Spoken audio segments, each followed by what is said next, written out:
Bem, estamos começando mais um Papo Aberto, hoje com a presença do deputado estadual Frederico Antunes. Muito obrigado pela presença. Eu que agradeço, Leandro. Prazer estar contigo e todos os teus seguidores. Prazer é nosso. Olha só, é um deputado talvez dos mais versados, mais cancheiros da nossa Assembleia.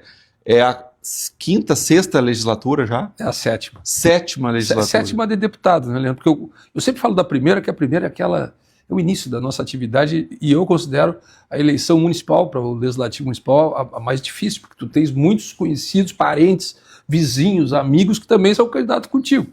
Cidade menor como a minha, que é Uruguaiana, uma cidade média, foi onde eu iniciei, então eu tenho 8 mandatos, 1 de vereador e 7 mandatos de deputado estadual. E como é que é agora, está se lançando aí como pré-candidato ao Senado, é um novo desafio, o que tu percebe que tu vai enfrentar pela frente como senador se vier a ser eleito? Bom, não, sem dúvida é um desafio que eu nunca tive, né, o prazer de poder trabalhar, ser pré-candidato ao Senado. Eu considero que o tempo de atividade e a capacidade de tu poder transitar, conhecer pensamentos com versões diferentes, com doutrinas e ideologias diferentes, com o pensamento popular do trabalhador, do empreendedor, do microempresário, do empresário de escala, do campo, da cidade, do jovem há mais tempo, das pessoas atípicas, de toda a sociedade, com essa diversidade que ela tem, inclusive cultural, é o que te proporciona tu te sentires maduro ou não para um desafio maior. Então, como eu já passei durante esse período exercitando esse convívio, eu posso me enquadrar dentre aqueles que se sentem com condições de enfrentar esse novo desafio. O Rio Grande do Sul ele precisa ser reinserido como um estado importante para a federação. Quando nós deixamos de praticar a nossa engenharia, vamos dizer, de bom convívio com os demais estados em busca de uma solução para eles e para nós, e só pensamos naquilo que nós precisamos que seja feito em nível nacional, federal, no Congresso Nacional, na Câmara Alta, que é o Senado da República, nós começamos a ver e ter resultados que não são positivos. Nos enxergam como um estado prepotente, aquele que acha que é autossuficiente, que sabe mais, que tem mais do que os outros. Nós temos sim virtudes que são importantes. O estado das façanhas, diz o exato, hino. O nosso hino mesmo ele já começa a chocar um pouco, é maravilhoso. No Rio Grande do Sul, amamos sim. Mais do que até os outros hinos, né, o hino nacional, qualquer outro hino. Mas para esses estados que vão fazer parte, né, porque o senador ele é um parlamentar que está representando o interesse do estado. O deputado federal ele é mais segmentado ou ele é mais regionalizado, ele é mais distrital. O senador está na Câmara Alta para falar entre 3 de cada estado, que são 81, sobre o interesse do seu estado. Então eu vejo que nós precisamos praticar mais em Brasília, com articulação, a nossa ideia de buscar solução para o povo gaúcho, para o nosso rincão, mas também querer entender e fazer aquilo que é melhor para Santa Catarina, para Paraíba, para Bahia, para Minas Gerais, porque eles podem e devem, e vamos precisar deles, para questões que nós ainda não temos solução. Uma delas, por exemplo, é nós reincluírem com acesso, ou pela primeira vez incluir, que até agora nós não tivemos essa sorte, né, e esse privilégio, como um estado que pode acessar fundos constitucionais, que é uma grande diferença. Hoje tu tem o Norte e o Nordeste brasileiro, que pode acessar os fundos constitucionais, inclusive com acesso a funding, a financiamentos com custo mais baixo. Vai ver a nossa indústria, com a capacidade que nós temos, né, que a sorte que a natureza nos brindou aqui no estado do Rio Grande do Sul, né, de expandirmos as fontes renováveis de energia.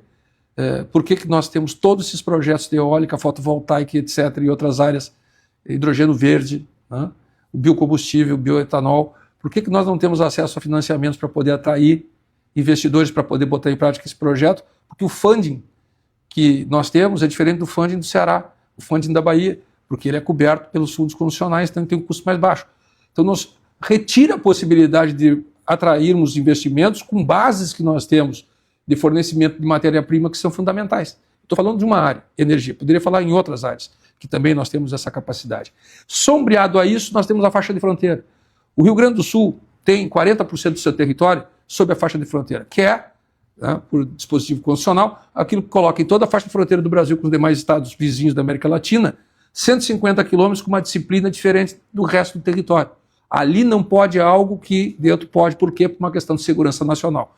Então, se tu sombrear a faixa de fronteira sob aquilo que está protegido do território, com lastro dos fundos constitucionais, tu vai ver que do Paraná para baixo, nós temos boa parte do território desses estados, principalmente do Rio Grande do Sul, que é a maior faixa, é como se tivéssemos um sobrepeso.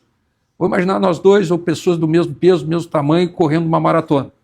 Aí quando chega na hora da partida, um cara vai lá e diz assim, não, tu vai ter que botar um colete de 50 quilos para poder correr com ele. Tu dificilmente vai chegar na frente. Uma disputa desigual. Então isso é algo que nós temos que fazer no Senado e precisa de quem tem à disposição currículo e capacidade de entendimento e de articulação, que me parece eu poder me apresentar dessa forma. E coragem também, deputado, porque hoje tem se cobrado muita coragem dos senadores no que diz respeito a um maior controle do que acontece dentro do STF. Na tua visão, o Senado tem cumprido o papel dele no que diz respeito à fiscalização, ao controle daquilo que está acontecendo dentro do STF, a essa vigilância, quem sabe, um pouco maior sobre o STF? A coragem é a primeira virtude e a principal virtude de qualquer ser humano. As demais, elas vêm na esteira da coragem. Uhum. E coragem não é desafiar algo. É tu propor algo que tenha consistência. E tu não temer algo. Porque tu ficas dependente, sob ameaças muitas vezes, se tu porventura não tiver uma conduta que seja uma conduta irretocável no aspecto ético e moral. Às vezes no Congresso Nacional, no Senado da República, tu não tomar decisões é porque tu está com uma espada sobre a tua cabeça e que pode, se tu tomar essa decisão, tu enfrentar o STF, ou se tu enfrentar temas que são necessários serem enfrentados, tu pode ter um revés automático, né? Porque tu tem algo, tu deve algo e tu vai acabar tendo prejuízo. Então as pessoas não se manifestam, ou elas não fazem por isso. Nós temos no Rio Grande do Sul uma tradição de possuirmos quadros políticos que são menos vulneráveis a esse tipo de ameaça. Então tem que se participar, né? Nós conversávamos esses dias sobre a mudança do estilo da escolha dos membros do STF. Primeiro é que tu tens que condicionar um tempo de vida mínimo que vai te levar ao tempo de possibilidade de atuação do STF máximo, porque nós temos a PEC da Bengala, que foi votado, que aos 75 anos tu tens que sai pela compulsória. Sair pela compulsória. Então, se tu tens um tempo que parece ser o tempo razoável para a prática do ministro do STF de 15 anos, a idade mínima para entrar no STF seria de 60 anos. Perfeito. Além disso, tu falar sobre o currículo da pessoa, a capacidade da pessoa e uma lista tríplice, sextupla, seja qual for, para que possa ser dentre esses escolhidos. Que a Constituição fala do notório saber jurídico, talvez esse notório precise ser mais notório do que tem sido nos últimos tempos, né? Deputado, tu tens uma conexão muito forte com o agro, nasceste lá em Uruguaiana, né, desde cedo, muito próximo da produção rural, da nossa produção agrícola. E hoje a gente vê o agro pedindo socorro. O nosso agro é resgatável? Eu sou agrônomo. Vivi e me criei em atividade rural, no campo. E quero te dizer que nós temos que entender de duas maneiras, né, compreender. Primeiro, o que nos traz a termos uma insuficiência de sobrevivência financeira. Às vezes é o mercado. Às vezes é o custo dos recursos para produzir um insumo fundamental para a vida de todas as pessoas.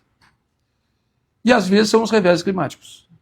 Às vezes são as faltas de estruturas para que aquilo que é necessário, que a natureza nos brinde, chuva, água, para irrigar. Tudo na hora certa. Na hora certa. Então, é um mix de coisas, é uma série de coisas. Mas aqui no Rio Grande do Sul, se tu pegar o histórico dos últimos 10 anos, tu vai ver que as mudanças climáticas, elas nos levaram, principalmente as estiagens, né, elas nos levaram a frustrações de safra. Como nós temos 40% da participação do produto interno bruto do gaúcho, qualquer puxão na cola do agro faz com que a economia ela também despenque. Então, como é que sustenta isso? Com programas que sejam programas importantes para sustentar minimamente aquilo que é necessário para a condição de uma lavoura de sequeiro. Nós temos boa parte hoje das nossas commodities que são oriundas de lavouras de sequeiro vulneráveis, produção de soja, por exemplo. A soja só não está pior porque nós descobrimos a biotecnologia estrangeira, que ninguém fala mais. Inclusive, eu fui um defensor da transgenia, quando eu fui presidente da Comissão de Agricultura, no início desse novo século, e nós éramos taxados como alguém que queria o prejuízo para a saúde humana. Né? A gente tinha movimentos políticos, principalmente do campo de esquerda, que não queria a biotecnologia. Então, se as lavouras de soja hoje elas estão produzindo melhor, elas produzem também por ter novas tecnologias, variedades que nos adaptaram à metade sul, que não produzia soja, e somado à nossa metade norte, a mínima condição de não termos concorrência com índices e com pragas, e aumentando a produtividade. Mas, logicamente, o que tem diminuído a nossa capacidade de produção, mais do que qualquer outra questão, é a insuficiência hídrica. Então tem que ter um programa específico para isso.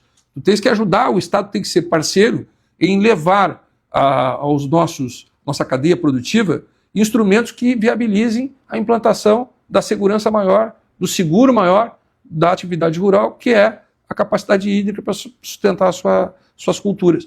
Então, primeiro isso. Segundo, a questão mercadológica. Né? Vamos pegar o caso do arroz, que tu conhece bem.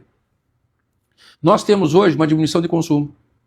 Nós temos hoje uma competição que segue tendo, não agora com a Argentina e com o Uruguai, mas com o Paraguai, que atraiu empresas e produtores de arroz para o Paraguai, e a localização geopolítica do Paraguai ela é melhor condicionada do que a da Argentina e Uruguai, que é o extremo sul, e ela tem fronteira exatamente com o centro-oeste, que é o centro maior consumidor do Brasil. Então ele levou produtores, ele levou indústrias, e ele está entrando com arroz no grande centro consumidor.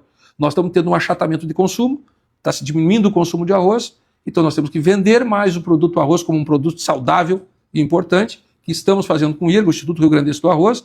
Nós fizemos com que a taxa CDO, que é a taxa de contribuição para a agricultura, ela ficasse agora 100% à disposição para investirmos em pesquisa e investirmos em marketing para a venda do produto para o consumidor brasileiro.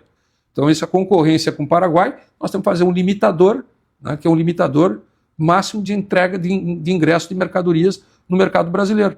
Por quê? Porque nós temos uma situação que é a demanda, que está caindo, e a capacidade de autoprodução para essa demanda anual de consumo do mercado brasileiro feita para o brasileiro, 65% aqui no Rio Grande do Sul, 65%, 70%. Então tem que ter um ajuste nisso, porque senão tu tem o revés mercadológico. Então tem o revés climático, que tu tem que achar uma solução para isso, o revés mercadológico e, obviamente, né, tu tens uma situação que são hábitos de consumo, que estão mudando, as pessoas estão mudando o seu consumo. Né? Eu vi até uma entrevista falando sobre essas canetas, né, de emagrecer. Sim, né? Isso assim, está levando as pessoas também buscarem hábitos alimentares diferentes. A própria indústria do vinho está impactada. Mas tem que ser saudável. Sim. Portanto, o nosso produto aqui, tanto proteína animal como arroz, como outros produtos, frutas, são saudáveis. Isso tem que vender né, da forma com que o mercado hoje ele consuma esse produto. Isso tem um potencial enorme. A gente só tem que criar, né, esses mecanismos de segurança, a começar pela questão de fontes de irrigação, para não termos esses prejuízos para a economia do Estado. Tu tens uma capacidade de articulação política como talvez poucos têm no nosso Estado. Talvez esteja entre os 3 parlamentares com maior capacidade de articulação política. Mas vou te fazer uma pergunta para encerrar esse nosso bate-papo, que vai no revés dessa capacidade talvez, mas num sentido de que certamente essa capacidade sempre encontra uma barreira, um limite. A partir daqui eu não vou. Por mais que possa isso ser esperado de mim como um bom articulador, mas aqui é o meu limite. E aí aqui vai a pergunta: quem o deputado não convidaria para um churrasco? Esse aqui não vai. Acho que eu não convidaria quem não gosta de churrasco. Vegetariano, eu não convidaria. Bom, com isso aqui eu tenho aqui a grande mostra, a grande prova de que temos aqui um excelente articulador político. Só não convidaria um vegetariano, um vegano. Isso aí. Legal. É um vegano, exatamente. E mesmo assim, veganos admiram o churrasco pode hoje ter. Até uma forma de fazer, né, um assado vegano. Não, um churrasco de mentira. Exatamente. Mas eu acho que tem... dificilmente eu vou ter a impossibilidade de estar no mesmo elevador, na mesma sala com alguma pessoa. Dificilmente. Sim. Até porque eu não... normalmente quem tem dificuldade é quem procura isso. Eu tenho minhas divergências sobre muitos fatos, convivo com quem não pensa igual a mim, até dentro de casa, né, no meu esporte, no meu lazer. Sim. E se eu faço isso dentro de casa e faço isso fora de casa, em alguns lugares que eu tenho, né, convívio do dia a dia, não da minha atividade profissional, eu tenho que fazer isso também na minha atividade profissional. Né? Eu sigo debatendo, eu sigo divergindo, tenho minha posição, sou um homem de centro-direita, mas eu converso com quem é da esquerda, converso com quem é de extrema esquerda, converso com quem é de extrema direita, não concordo muitas vezes, mas pode ter certeza, de cada 10 situações que nós temos que resolver para esse Estado tão maravilhoso, 7 delas nós já convergimos. Parece que nós precisamos, e o gaúcho tem que pensar mais sobre isso, que essa prática de pegar as divergências, que são só 30%, e botar na frente das convergências. Nós temos que pegar o que nós já convergimos e praticar, porque isso vai nos dar uma capacidade melhor de sobrevivência. E não adianta tu querer dizer que tu é de esquerda ou tu é de direita, e tu ficar lacrando de um lado do outro, se não resolver o problema da vida das pessoas. Pode ter certeza que, não vou dizer 100%, mas 95% das pessoas, elas pensam assim: eu quero alguém que me ajude a pensar como eu vou ter, né, mais capacidade de dignidade, como eu vou ter acesso ao mercado de trabalho, como eu vou ter a capacidade de poder curtir a minha vida diferente e ser feliz. Ela não fica pensando, porque esse cara aqui da direita, esse cara da esquerda, e por isso eu acho ele melhor que os outros. Então, eu me sinto bem no parlamento exatamente podendo conviver com pessoas que pensam diferente de mim, né, mas buscando com eles aprender e com eles também fazer aquilo que mais precisa ser feito para quem nós representamos. Acho que a gente precisa sempre preservar a capacidade de diálogo, né? Até para oxigenar as ideias e garantir que eventuais erros cometidos por nós mesmos, pensamentos equivocados, sejam corrigidos justamente por conta dessa comunicação fluida, desse diálogo sempre garantido com todos os públicos, com todas as matizes políticas, ideológicas, enfim. Acho que isso que nos mantém em constante aprimoramento, aperfeiçoamento. Só afasta as pessoas de quererem pensar em política, essa coisa nova, né, da polarização e do ódio, né, que é expelido, é praticado, vociferado, né, quase que em qualquer situação quando tu entra nas mídias eletrônicas ou na mídia convencional. O que chama a atenção das pessoas é quando tu tens a capacidade de argumentar, de manter coerência, né, e tu ter convicção daquilo que tem que ser feito para o bem e para o melhor, não do teu interesse partidário, do teu interesse como ativista político, mas sim do interesse coletivo. E isto me parece que vai ser, né, a química, né, em buscar as pessoas para participarem no processo que se avizinha eleitoral. Perfeito. Deputado, muito obrigado aí mais uma vez por esse bate-papo aí. Nos acompanhem, curtam e até a próxima. Um abraço.